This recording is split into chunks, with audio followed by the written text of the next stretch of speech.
அவினாஷ் எடுக்கிறீங்க இதில் கிட்ட அம்மா ஃபோட்டோ எடுக்கணும். அம்மா ஃபோட்டோ எடுங்க. அங்கே பார்க்குறேன். அனைவரும்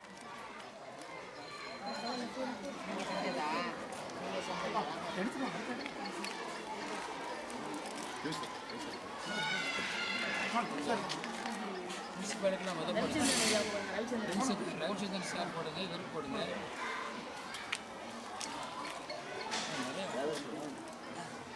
சார் வாங்க சார் வாங்க சார்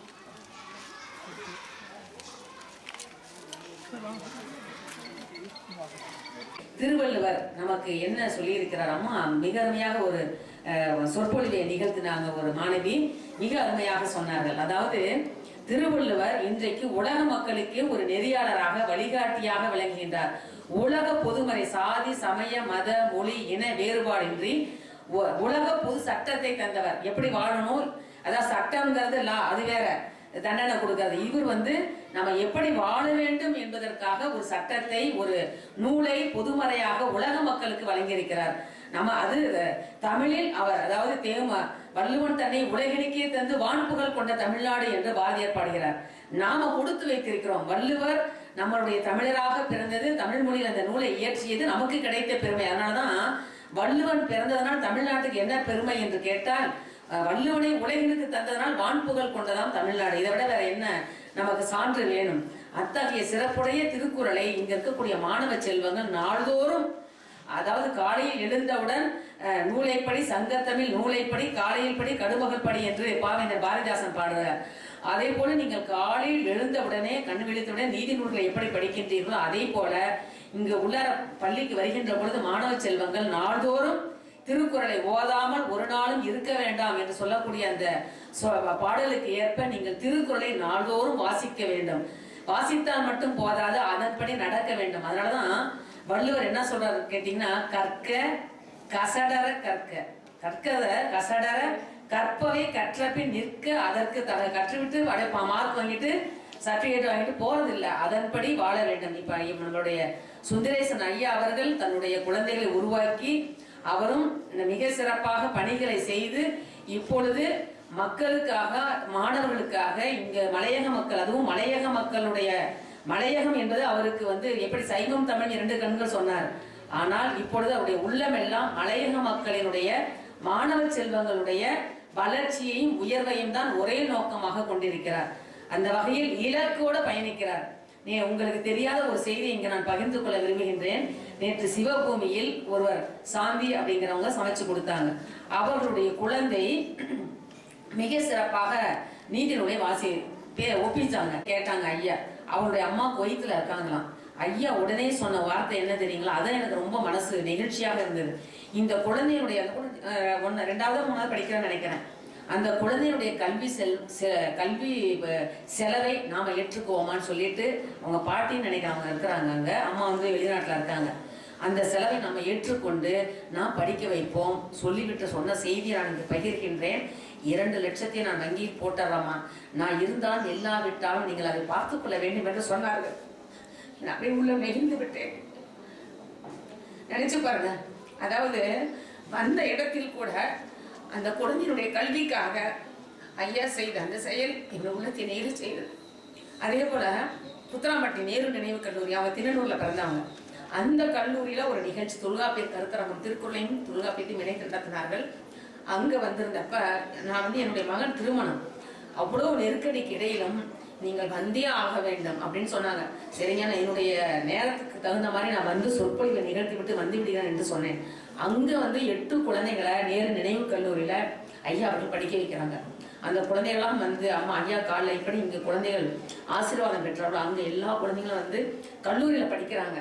ஏன் இதை நான் சொல்கிறேன் என்று சொன்னால், இங்க மலையக மக்கள்ல இருக்கக்கூடிய பெற்றோரை இழந்த குழந்தைகள், அல்லது ஒரு பெற்றோர் அம்மா மட்டும் இருக்கிறவங்க, அப்பா மட்டும் இருக்கிறவங்க, கஷ்டப்படக்கூடியவர்கள், நீங்கள் முதல்வர் அதிபர் ஐயாவிடம், இங்க இருக்கக்கூடிய பெற்றோர்களிடம் நான் சொல்லுகிறேன், உங்களுடைய குழந்தைகள் மட்டும் இல்ல, உங்களுக்கு தெரிந்த இடத்தில் இருக்கக்கூடிய குழந்தைகள் துன்பப்பட்டாலும் அவர்களை நீங்கள் அழைத்து அதிபர் ஐயாட்ட சொல்லி இவர்களுக்கு கல்வி உதவி செய்யுங்கள், இவர்களை ஏன்னா கல்விதான் ஒரு வாழ்க்கையை நம்ம உலகம் முழுவதும் பயணிக்க வேண்டும் என்று சொன்னால் அதற்கு பெருந்துணையாக வருவது நமக்கு கல்விதான். இங்க இருக்கக்கூடிய மாணவ செல்வங்கள், பெண் குழந்தைகளுக்கு குறிப்பாக நான் சொல்ல விரும்புவது என்னவென்றால், பெற்றோர்களுக்கும் உங்களுடைய பெண் 2 பேரும் தான் படிக்க வைக்கணும். ஆனால் இன்றைய கால சூழலில் பெண்கள் தன்னுடைய காலில் இருக்க வேண்டும். பெண் கல்வி என்பது மிக முக்கியம். தன்னுடைய பொருளாதாரத்தை தன்னுடைய காலில் நிற்பது மட்டுமல்ல, தன்னுடைய குடும்பத்தையும் அவள் தன்னுடைய குழந்தைகளையும் கணவனுக்கும் உறுதுணையாக இருக்கக்கூடியவள் பெண். அதனாலதான் பாவேந்தர் பாரதிதாசன் சொல்றாரு, உங்களுக்கு ஆசிரியர் பெருமக்களுக்கு தெரியும், பெண்களுக்கு கல்வி வேண்டும் குடித்தனம் பேணுதற்கே, பெண்களுக்கு கல்வி வேண்டும் மக்களை பேணுதற்கே, பெண்களுக்கு கல்வி வேண்டும் உலகினை பேணுதற்கே, கல்வி இல்லாத பெண்கள் களநிலம் அந்நிலத்தில் புல் விளைந்திடலாம் நல்ல புதல்வர்கள் விளைவதில்லை என்று சொன்னார். ஏனென்றால் வள்ளுவர் சொல்றாரு பாருங்க, 2 அதாவது அருமையான சொற்றொடர் வள்ளுவர் சொல்றாரு. அதாவது வாழ்க்கை துணைன்னு சொல்லுவோம் இல்லையா, ஹஸ்பண்ட் மை ஒய்ஃப்னு சொல்றாங்க. ஆனால் வள்ளுவர் சொல்லுகின்ற சொல்லாட்சி என்னவென்றால் வாழ்க்கை துணை நலம். ஏன் நலம்னு சொல்றாங்க சரிங்களா? நலம் செய்பவர் தான் மனைவி, அதுபோல நலம் செய்பவர் தான் கணவர். அப்படி அந்த வார்த்தைய, அதனாலதான் அன்பும் அறனும் உடைத்தாயும் இல்வாழ்க்கை பண்பும் பயனும் அது. அன்பு இல்லாமல் அறம் இல்லாமல் வாழுகின்ற வாழ்க்கை அது தூய இனிய இல்லறம் ஆகாது அப்படிங்கிறத வள்ளுவர் சொல்றாரு. சரி, வாழ்க்கை நல்லா அமைஞ்சிருச்சு, அதுக்கப்புறம் குழந்தைங்க பிறக்கிறாங்க. அந்த குழந்தை எப்படி இருக்கணும்னு சொல்றாரு தெரியுங்களா? வெறும் குழந்தைய பெத்து போறது இல்லை. வாழ்க்கையில நமக்கு கல்யாணம் ஆகி திருமணமாகி குழந்தை வருது. அந்த குழந்தை இந்த உலகத்திற்கு ஒரு ஞான குழந்தையாக நற்குழந்தையாக இருக்க வேண்டும் என்பதை வள்ளுவர் சொல்றாரு. மங்களம் என்ப மனைமாட்சி. மங்களம் உண்டாகட்டும் சொல்லுவோம் இல்லைங்களா? மங்களம் உண்டாகட்டும். மங்களம் சொன்னா நல்ல குடும்ப வாழ்க்கை. மங்களம் என்ப மனைமாட்சி. மற்ற அதன் நன்கலம், அதனுடைய அடுத்த வெளிப்பாடு என்னவென்றால் வெறும் மக்கட்பேருன்னு சொல்லல, நன்மக்கள் பேருன்னு சொல்றாரு. அதனாலதான் திரைப்பட பாடல் நல்ல நல்ல பிள்ளைகளை நம்பி இந்த நாடே இருக்குது தம்பின்னு பாடுறாரு. ஏன் தெரியும்? எந்த நேரத்துல அந்த அம்மா இந்த ஆளை பெத்தாரோ அப்படின்னு நம்ம நினைக்கிறோம் இல்லையா? அமெரிக்க அதிபர்னால இன்னைக்கு உலகமே அமைதியிலிருந்து பெட்ரோல் டீசல் விலை உயர்ந்து, காய்கறி விலை உயர்ந்து, மக்கள் எல்லாம் பதைக்கிறாங்க. பெரிய கோடீஸ்வரா இருந்தவன் தன்னுடைய புள்ள குட்டி இழுத்துட்டு ஓடலாம் நீங்க பாக்குறீங்க. குற்றுயிரும் குறையுமாக. ஏன்னா நமக்கு இதெல்லாம் இளைஞர்கள் நடந்ததை நம்ம கண்ணால பார்த்தவங்க. அப்ப இப்படி நடக்கின்ற பொழுது உலகத்திற்கே அமைதியை மனிதநேயத்தை காட்டிய நாடு எதுவென்றால் இந்தியா. ஏன்னா பாரதி சொல்றாரு, எல்லோரும் அமர நிலையை எய்தும் நன்முறையை இந்தியா உலகிற்கழிக்கும். ஆம் இந்தியா உலகிற்கழிக்கும் என்று பாடினார். பாவேந்தர் சொல்றார், எல்லோருக்கும் எல்லாம் இருப்பதான இடம் நோக்கி நகர்கின்றது வையம் என்றார். எல்லோருக்கும் சோறு கிடைக்க வேண்டும், எல்லோரும் வயிற்றுக்கு சோறிட வேண்டும் இங்கு வாழும் மனிதருக்கு எல்லாங்கிறார். ஏன்னா உலக ஓரறிவிலிருந்து அனைத்து உயிர்களுக்கும் பொதுவானது எதுவென்றால் பசிதான். வேற ஏதாவது இருக்குதான்னு கேளுங்க. பொதுவா எல்லாருக்கும் அந்த நேரம் ஆனா என்ன செய்யுது? வண்டிக்கு பெட்ரோல் டீசல் போட்டாதான் வண்டி ஓடும். அது மாதிரி இந்த உடம்பாகிய உயிருக்கு பெட்ரோல் போடுறது உணவு அவசியம். அதனாலதான் சொல்றாரு, பகுத்துண்டு பள்ளியில் ஓம்புதல். பகுத்துண்டு பள்ளியில் நம்ம மட்டும் உட்காந்து சாப்பிடுறது இல்ல, பக்கத்துல பசிக்கிறவனுக்கு நம்ம கிட்ட 2 ரொட்டி இருந்தா 1 ரொட்டி நீ சாப்பிடுப்பான். பகுத்துண்டு கொடுக்க வேண்டும். பகுத்துண்டு பள்ளியில் ஓம்புதல். பள்ளியனா என்னது? மரம் செடி கொடிகள், நாய் ஆடு மாடு கோழி எல்லாவற்றையும் நாம் நேசிக்க வேண்டும். பள்ளியில் ஓம்புதல் தான் நூலோடு தொகுத்தவற்றுள் எல்லாம் தலைங்கிறார். அடுத்து நமக்கு கல்வி, நல்ல கல்வி பெற வேண்டும், நல்ல கேள்விகள் கேட்க வேண்டும், அறிவுடையவராக. அதனால அறிவுடைமைன்னு சொல்றாரு. அறிவு பற்றி சொல்லுகின்ற போது அடுத்து உண்மையாக இருக்கணும், வாய்மையாக வாழணும். நம்ம வாழ்கின்ற வாழ்க்கை பொய்யுடைய ஒரு வாழ்க்கையாக வாழக்கூடாது. அதனாலதான் சொல்றாரு, நம்ம வள்ளுவர் சொல்லுகின்ற பொழுது அறிவு அற்றம் காக்கும் கருவிங்கிறார். எப்பொருள் யார் வாய் காண்பினும் அப்பொருள் மெய்ப்பொருள் காண்பது அறிவுங்கிறாரு.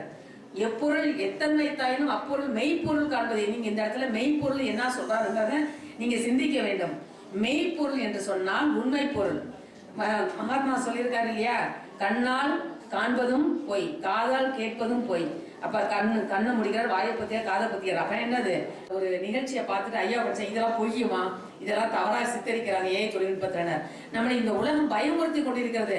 தொலைக்காட்சிகளும் பத்திரிகை ஊடகங்களும் இன்றைக்கு அதாவது நடுநிலையோட இருக்கணும். அந்த நடுநிலைமை இல்லாமல் இன்றைக்கு ஊடகங்கள் நமக்கு தவறான செய்திகளை நம்ம யாரும் நம்புறதே தெரியல.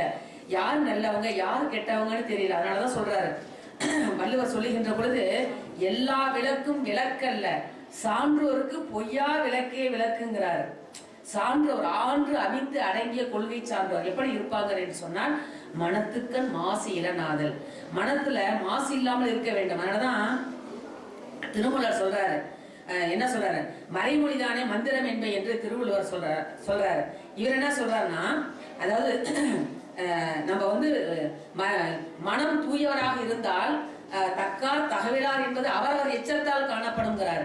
நாம் பெற்றோர்கள் நல்லவர்களாக இருந்தால் நமக்கு நல்ல குழந்தைகள் பிறப்பார்கள். தன்னுடைய தந்தைக்கு என்ன கடன் சொல்றார், தாய்க்கு என்ன கடன் சொல்றார், மகனுக்கு என்ன கடன் சொல்றார். ஐயா சொன்னாங்க பாத்தீங்களா, மகன் தந்தை காற்றும் உதவி இவன் தந்தை என்னோற்றான் கொல்லியன்னு சொல். இந்த குழந்தை எந்த நேரத்துல அந்த அம்மா மகராசி பெற்றெடுத்த குழந்தை, இந்த மேடையில பாடுனவங்க ஆடுனவங்க பேசினவங்க எல்லாம் மகராசிகள் பெற்றெடுத்த குழந்தைன்னு வாழ்த்துவோம் இல்லையா. அதே போல தந்தை மகர் காற்று நன்றி அவையத்து முந்தி இருப்ப செயல். இங்க இருக்கக்கூடிய பெற்றோர்கள் தன்னுடைய குழந்தைகளை மிக சிறப்பானவர்களாக கொண்டு வந்து அந்த அவையில நிற்க வைக்க வேண்டும் என்பது பெற்றோருடைய கடமை. அதே போல ஈன்ற பொழுதிலும் பெரிதுவக்கும் தன் மகனை சான்றோன் என கேட்ட தாய்கிறார். ஏன் சொல்றாரு தெரியுங்களா சான்றோன்னு? இப்ப என் பிள்ளை நல்லவன் என் பிள்ளை நல்லவன்னு சொல்றது அது எனக்கு பெருமை இல்லை. அந்த ஆசிரியர் வந்து உங்களுடைய மகன் இப்படி படிக்கிறான், இப்படி பணி செய்யறான் அப்படின்னு கேட்கிறாங்க பாருங்க. அதுதான் பெற்றதை விட ஏன்றாங்காண்டின்னு பெரிது வந்தலை போர்க்களத்துல புறநானூர்ல சொல்றாங்க. மிக அருமையான பாடல். ஒரே மகன் தான். அவர் சொல்றார், அந்த ஒரு மகனையும் போருக்கு அனுப்பி வைத்து எண்ணெயை தடவி வெள்ளையாடை உடுத்தி கையில வேலை கொடுத்து அனுப்பி வைக்கிறார். ஒரு மகனது இல்லோடு செருமுகம் நோக்கி செல்கிற விடுமேன்னு அனுப்பி வைக்கிறார். அவன் போர்க்களத்தில் வீர மரணம் அடைந்தால் தான் அவளுக்கு மகிழ்ச்சி. அப்படி இல்லை என்றால் புறமுதுகிட்டான் என்று சொன்னால் அது தமிழருடைய வீரம் இல்லை என்பதை நம்முடைய புறநானூறு சொல்லுகின்றது. அதை சொல்லுகின்ற பொழுது அவர் சொல்றார், அந்த போர்க்களத்தில் கிடைக்கின்ற மகனை எடுத்து மடியில் வைத்து கொண்டு அப்படியே அழுகிறார். அழுகின்ற பொழுது அதாவது பெரிய பையனும் ஆயிட்டான், இறந்துட்டான். அப்போ கூட அவனை நினைத்து அவளுக்கு பால் கொடுத்த அந்த முறைகள் பாலூரி சுரந்தன என்று புறநானூற்ற சொல்றாங்க. அப்ப அந்த தாய்க்கும் அந்த குழந்தைக்குமான பிணைப்பு, நாம் வாழ்கின்ற ஆசிரியர் மாணவர் உறவு, பெற்றோர் மாணவர் உறவு, ஆசிரியர் மாணவர் உறவு, பெற்றோர் குழந்தைக்கான உறவு, அதே போல பணி செய்கின்ற இடத்தில் இருக்கக்கூடிய அந்த உறவு, இவையெல்லாம் மிக சிறப்பாக இந்த சமூகத்தோடு இருக்கக்கூடிய உறவும் மிக